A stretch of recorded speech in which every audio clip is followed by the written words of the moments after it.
Hello my dear students और मेरे प्यारे साथियों। आज हम लोग डेलीगेशन और डिसेंट्रलाइजेशन में जो डिफरेंस है वो समझेंगे। साथ ही साथ समझेंगे एलिमेंट ऑफ डेलीगेशन कि भाई एलिमेंट ऑफ डेलीगेशन क्योंकि एग्जाम में ये पूछता है और साथ साथ एग्जाम में आपका ये भी पूछता है टाइप्स ऑफ अथॉरिटी। ठीक है, तो इन तीनों को आज हम लोग समझेंगे। ठीक है, तो चलिए स्टार्ट करते हैं हम लोग किससे, डेलीगेशन और स्टार्ट करेंगे हम लोग डेलीगेशन और डिसेंट्रलाइजेशन से। अगर देखिए इसको हम पहले आपको शॉर्ट में समझाने की कोशिश करें ना, तो कुछ ऐसे समझिए। मान लीजिए ये सीनियर है, ठीक है, और इसके नीचे में इसके इसके बाद ये जूनियर है और ये इसका सीनियर है। ठीक, अब ये जो पर्सन है, मान लीजिए ये ए है और ये बी है और ये सी है। और जो बी है अपना काम का वर्कलोड को थोड़ा कम करने के लिए अपना पावर का इस्तेमाल करते हुए अपना अथॉरिटी को थोड़ा इसके पास पास ऑन कर दिया और कुछ काम को शेयर कर दिया। अब ये काम करके इसको दे देगा और ये फिर फाइनली इसको दे देगा। अब याद रखिए वो काम जैसा भी हुआ वो काम करके दिया, जो सी है जैसा भी काम को करके दिया होगा, इसके लिए फाइनल अकाउंटेबिलिटी ये नहीं होगा। फाइनल अकाउंटेबिलिटी जिम्मेदारी फाइनल वो नहीं लेगा, अल्टीमेट जिम्मेदारी वो नहीं लेगा, अल्टीमेट जिम्मेदारी ये लेगा। और यही कारण है अगर काम खराब हुआ तो पूरा ये जो सीनियर है, किसको डांट फटकार लगाएगा, इसको ए, यानी कि पूरा डांट फटकार लगाएगा बी को। और अगर अच्छा हुआ तो क्रेडिट भी ए जो है बी को ही देगा। और यहाँ पर उल्टा वैसे ही होगा।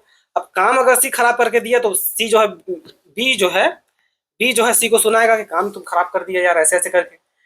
तो डेलीगेशन का मेन मतलब ये होता है कि ये जो बी है ना, सी को अपना पावर तो शेयर कर दे रहा है, बट जो मेन अकाउंटेबिलिटी है वो अभी भी बी के पास ही रहेगा, उसको वो शेयर नहीं कर सकता। ठीक है, अब इसी का जस्ट थोड़ा सा एक्सटेंशन आपका जाएगा क्या, डिसेंट्रलाइजेशन में। जैसे कि ये मान लीजिए है ए और ये रहा बी, ये हो गया ए, ये हो गया बी और ये हो गया हम लोग का सी। ठीक है, अब अगर बी डिसेंट्रलाइजेशन है, मान लीजिए इसके साथ चला गया ना, तो इसके पास पावर प्लस अकाउंटेबिलिटी दोनों ट्रांसफर हो गया उस काम को करने का। जब ये बी जब इसको अपना पावर जब ये शेयर किया था ना, अपना पावर को शेयर किया था, मतलब वर्कलोड कम करने के लिए पावर दिया था बट अकाउंटेबिलिटी नहीं दिया था। यहाँ पर क्या पावर शेयर किया प्लस अकाउंटेबिलिटी भी दिया है। इसका मतलब क्या हो जाएगा, इसका मतलब ये है कि अगर काम खराब हुआ तो पूरा गाली यही खाएगा सी। ठीक है, काम खराब हुआ तो यही गाली खाएगा, और काम अच्छा हुआ तब भी वाही भी इसी को मिलेगा, क्योंकि अब क्या है, पावर को शेयर कर दिया गया है। ठीक है, लेकिन एक बात यहाँ पर ध्यान रखिएगा, ठीक है, ये उतना ही सुनेगा जितना इसके पास पावर है। ठीक है, ये उतना ही सुनेगा।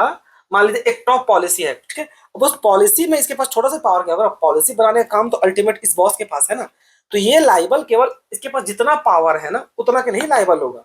ये पूरा कंपनी का पॉलिसी का लाइबल नहीं हो जाएगा, पूरा कंपनी का लाइबल तो भाई ये आपका टॉप मैनेजमेंट लोग ही रहेगा ना। तो आई होप आपको समझ में आ गया होगा। अब चलिए इसी को सब आगे बढ़ते हैं। देखिए डेलीगेशन में क्या है, मैंडेटरी फॉर एवरी मैनेजर, क्योंकि भाई वर्कलोड बहुत ज्यादा रहता है इसलिए मैंडेटरी है। ये ऑप्शनल है, ये कंपनी चाहे तो पावर शेयर करेगी या तो फिर नहीं करेगी। स्कोप देखिए, ये narrow scope, limited to superior subordinate relationship, केवल जूनियर और सीनियर तक के लिमिटेड रहेगा, उसका ज्यादा नहीं। Wide spread across all organisation level, क्योंकि भाई ऑर्गेनाइजेशन लेवल में बहुत सारा है तो पावर को और अकाउंटेबिलिटी को हर अलग अलग लेवल में शेयर किया जा सकता है। ये ऑथोरिटी एंड अकाउंटेबिलिटी अभी जस्ट थोड़ी देर पहले आपको समझाएं ये डायग्राम के साथ में, यही है।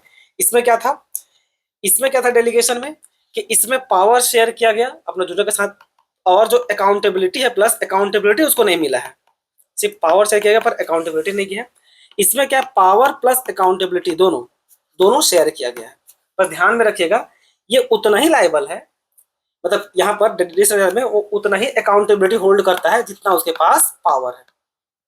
ठीक है, अपना औकात से ज्यादा का वो अकाउंटेबिलिटी नहीं लेगा, क्योंकि अल्टीमेट अकाउंटेबिलिटी कौन लेता है, टॉप मैनेजमेंट वाला सर। क्लियर, आगे चलिए। फिर कंट्रोल देखिए, control remain with supervisor, obvious है क्योंकि भाई अकाउंटेबिलिटी आखिरकार अगर सुपेरियर के पास है डेलीगेशन में तो अल्टीमेट कंट्रोल उसी के पास रहेगा ना। और control is distributed across level, क्योंकि भाई पावर दे दिए, अकाउंटेबिलिटी भी चला गया, तो अब तो कंट्रोल उसके पास चला गया, डिस्ट्रीब्यूट हो गया पावर। ये कंट्रोल मतलब क्या, एक प्रकार से पावर आपका डिस्ट्रीब्यूट हो गया। पर्पस क्या है, to reduce the workload of manager, इसका मेन पर्पस क्या है कि भाई वर्कलोड को थोड़ा कम करना मैनेजर लोग का। इसमें इसमें क्या है, ऑटोनॉमी देना, ताकि वो लोग भी काम को अच्छा से जिम्मेदारी के साथ करे और पार्टिसिपेशन ले और फ्रीडम रहे, थोड़ा सा दबाव ना रहे। और प्रैक्टिकल लाइफ में क्या होता है, ये अगर ये सीनियर है और इसके जूनियर है, तो ये जो सीनियर लोग जूनियर होता है ना, बहुत दबाव बनाता है, क्योंकि इसके पास पावर तो है नहीं। ठीक है, इसके पास मान लीजिए पावर तो है पर अकाउंटेबिलिटी नहीं होने के कारण क्या होता है ना, एक प्रकार से फुल पावर नहीं होता है।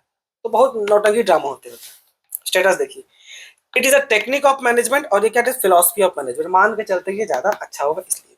अब देखिए डेलीगेशन क्या होता है, पता कॉज होता है, और डिसेंट्रलाइजेशन क्या उसका इफेक्ट होता है। कॉज और इफेक्ट रिलेशनशिप में अगर देखिएगा तो डेलीगेशन एक बार का मेन कारण बनता है और उसका इफेक्ट क्या निकल के आता है आपका डिसेंट्रलाइजेशन। ठीक है, काम वर्कलोड ज्यादा हो जाने के कारण भाई ये मेन करना ही पड़ता है और अल्टीमेट में उसका इफेक्ट क्या निकलता है, डिसेंट्रलाइजेशन। बाद में उसको पावर परमानेंट शेयर कर दिया जाएगा बाद में।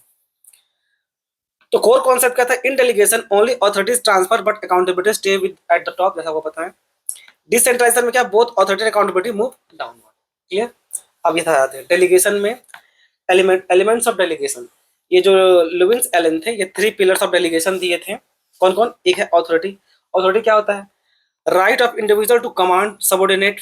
ठीक है, एक प्रकार का राइट ऑफ अथॉरिटी मतलब क्या है, राइट ऑफ इंडिविजुअल, यानी जो सीनियर है, right of individual to command अपना जूनियर को। ठीक है, responsibility, it is obligation, keyword है ये सब। ठीक है, इसमें right to give, right to authority यानी कि राइट टू कमांड। जो राइट टू कमांड है ना, राइट और कमांड, ये क्या है, अथॉरिटी का कीवर्ड है।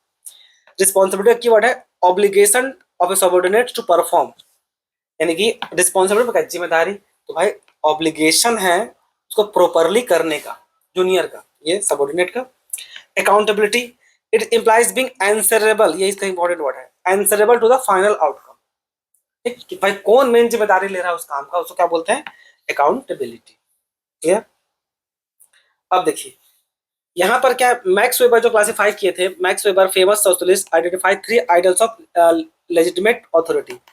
3 प्रकार का है, एक ट्रेडिशनल अथॉरिटी जो सदियों से चलते आ रहा है, so power based long standing custom tradition and inheritance, जो किंग क्वीन के द्वारा पास ऑन हुआ है। कैरिज्मेटिक, जो कैरिज्मेटिक बोलते हैं, ये क्या है, based on extraordinary personality of qualities of और करिश्मा ऑफ इंडिविजुअल, जैसे महात्मा गांधी। मतलब इसमें जो क्या है, ये अथॉरिटी जो था मेनली होता है ना कि भाई वो चार्मिक लीडर, मतलब भाई तो क्वालिटी और गुण इतना ज्यादा अच्छा है कि ऑटोमेटिक अथॉरिटी को होल्ड कर रहा है, उसके बाद उतना क्वालिटी है। जैसे बात कीजिएगा, अगर रिलायंस कंपनी को रन करने का जिम्मेदारी है तो वो लेवल ऑफ क्वालिटी, करिश्मिक क्वालिटी किसके पास है, अंबानी जी के पास है, मुकेश अंबानी जी के पास है, और किसी के पास थोड़ी ना है वो क्वालिटी, उन्हीं के पास है।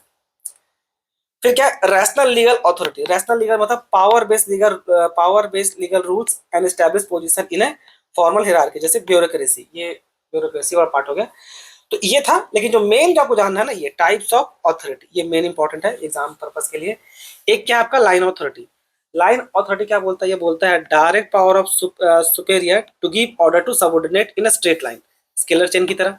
एक डायरेक्ट पावर है, सीनियर का जूनियर को काम करने का जो डायरेक्ट ऑर्डर मिलेगा ना, वो है। तो ये लिखा हुआ direct power of superior to give order to subordinate, यानी कि ये सीनियर सीधा कमांड देगा अपने इस जूनियर को, जितना भी उसके पास जूनियर है सबको। ठीक है। Staff authority, the right to advice support and assist line manager without having direct command over them. अब इसमें क्या, एक अलग से स्टाफ अथॉरिटी भी होता है जो एडवाइस देने का काम करता है, एडवाइस और सपोर्ट देने का काम करता है, असिस्ट करने का काम करता है किसको, लाइन मैनेजर, यानी कि इसको मान लीजिए इसके ऊपर में, समझ ऊपर में नहीं, मतलब उसको बस एडवाइस देने का काम करता है कि भाई अपना वर्कर से ऐसे कराइए वैसे नहीं कराइए। तो जो कंपनी के लिए बेटर हो उसको ये लोग एडवाइस देने का काम करता है, ये पर्सन सा। ठीक है, एडवाइस देने का काम करता है, कमांड नहीं देता है, इस बात को ध्यान में रखिएगा। एडवाइस सपोर्ट और असिस्ट लिखा हुआ है, ये ऑर्डर नहीं दे सकता, बस गाइड कर देगा कि भाई ये पर्सन केवल इसके तहत इसको गाइड कर देगा कि तुम अपना स्टाफ से ऐसे ऐसे काम ठीक से करवाओ। Functional authority, authority given to a specialist over a specific process or task across a different department, यानी कि यहाँ पर ये जो अथॉरिटी है ना, यहाँ पर किसी खास अलग अलग कंपनी बहुत सारे डिपार्टमेंट, जैसे HR manager authority over hiring across firm. ये बोलना ये चाह रहा है, देखिएगा हर कंपनी में बहुत सारे डिपार्टमेंट होता है। एचआर डिपार्टमेंट जो किसी एम्प्लॉय को रखना है नहीं रखना नौकरी पे नया, मार्केटिंग डिपार्टमेंट, आपका प्रोडक्शन डिपार्टमेंट, तो सब में ना एक स्पेशलिस्ट बैठा दिया जाता है, सब में एक स्पेशलिस्ट। इन तीनों का एक स्पेशलिस्ट नहीं, इसका अपना स्पेशलिस्ट, इसका अपना स्पेशलिस्ट, इसका अपना स्पेशलिस्ट, ये लोग अपना अपना काम में एक्सपर्ट है। तो यही लिखा हुआ है फंक्शनल में, वैसे गौर से देखिएगा तो फंक्शनल में यही लिखा हुआ है कि फंक्शन के हिसाब से ऑथोरिटी ट्रांसफर हो जाना चाहिए। मींस क्या, authority given to specialist over a specific process और टास्क, यानी कि मार्केटिंग डिपार्टमेंट वाला में जो मार्केटिंग का स्पेशलिस्ट हो, जो कस्टमर को बढ़िया से चुना लगाए, प्रोडक्शन डिपार्टमेंट वाला में जो स्पेशलिस्ट हो भाई, जो देख के क्वालिटी बता दे कि हाँ माल में दम है। एचआर डिपार्टमेंट में उसका भाई कि वो देख के बंदा को पहचान जाए, हाँ ये बंदा कंपनी में टिकेगा, ये कंपनी में नहीं टिकेगा। तो मोटा मोटी ये था बच्चों, ठीक है। आई होप आपको वीडियो पसंद आया हो। धन्यवाद।